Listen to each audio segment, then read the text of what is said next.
नमस्कार दोस्तों। तारीख 8 फरवरी साल 2026। ये तारीख और दिन हमारे पड़ोसी मुल्क पाकिस्तान के लिए एक भयानक शुरुआत से कम नहीं होगी और बलूचिस्तान के लिए एक नई उम्मीद की किरण। दरअसल बात यह है कि बलूचिस्तान की आज़ादी की लड़ाई ने एक नया रुख अख्तियार कर लिया है। शायद ये पाकिस्तान के अंत की शुरुआत और बलूचिस्तान उसकी ताबूत में आखिरी कील ठोकने का काम करने जा रहा है। बलूचों ने आखिरकार अब ऐसा कदम उठाया है जिसका पाकिस्तान को दशकों से डर था। बलूचिस्तान की स्वतंत्रता की मांग एक बार फिर उठ खड़ी हुई है। एक समय था जब बलूचिस्तान एक स्वतंत्र रियासत थी जिसे पाकिस्तान ने 1948 में सैन्य कार्रवाई के बल पर हड़प लिया था, या ये कह लीजिए जबरन कब्जा कर लिया था। जुल्म सितम की दास्तां वहां साल 1948 से जारी है। बलूचिस्तान के लोग अपनी आज़ादी के लिए लगातार आंदोलन कर रहे हैं। उनके आंदोलन को दबाने के लिए पाकिस्तानी सेना और सुरक्षा बल वहां के नेताओं और युवाओं को जबरन गायब करते हैं। लापता हुई कईयों की लाशें बाद में सड़कों पर मिली तो कईयों का आज तक कुछ अता पता नहीं चला। बलूच यकजहती कमेटी BYEC ने कराची प्रेस क्लब में आयोजित एक प्रेस कॉन्फ्रेंस में अपनी मानवाधिकार रिपोर्ट जनवरी से जून 2025 जारी की, जिसमें उसने पूरे बलूचिस्तान में व्यवस्थित और व्यापक राज्य दमन को उजागर किया। मीडिया को संबोधित करते हुए BYEC नेता सम्मीदीन बलूच ने कहा कि ये रिपोर्ट केवल आंकड़ों की सूची नहीं है, बल्कि बलूच समाज में सामूहिक पीड़ा, अन्याय और संवैधानिक सुरक्षा उपायों के हनन का एक रिकॉर्ड है।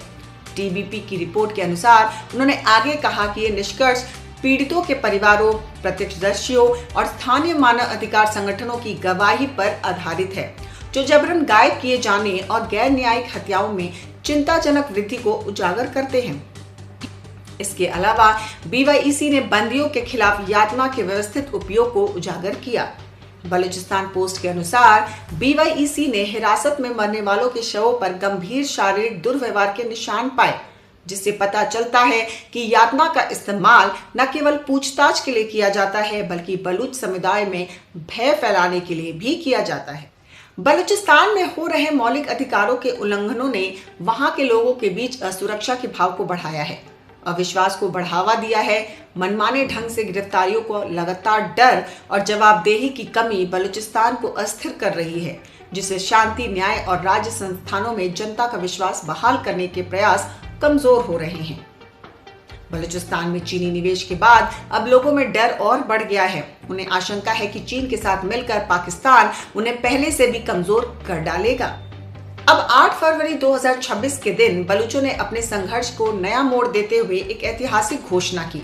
उन्होंने बलूचिस्तान के लिए अपना अंतरिम संविधान तैयार किया है।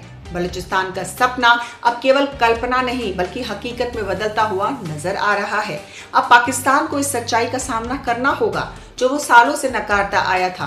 तो सुनिए, देखिए और सोचिए, क्या बलूचिस्तान के स्वतंत्रता संघर्ष की शुरुआत है? हमें अपनी राय कमेंट सेक्शन में जरूर बताएं।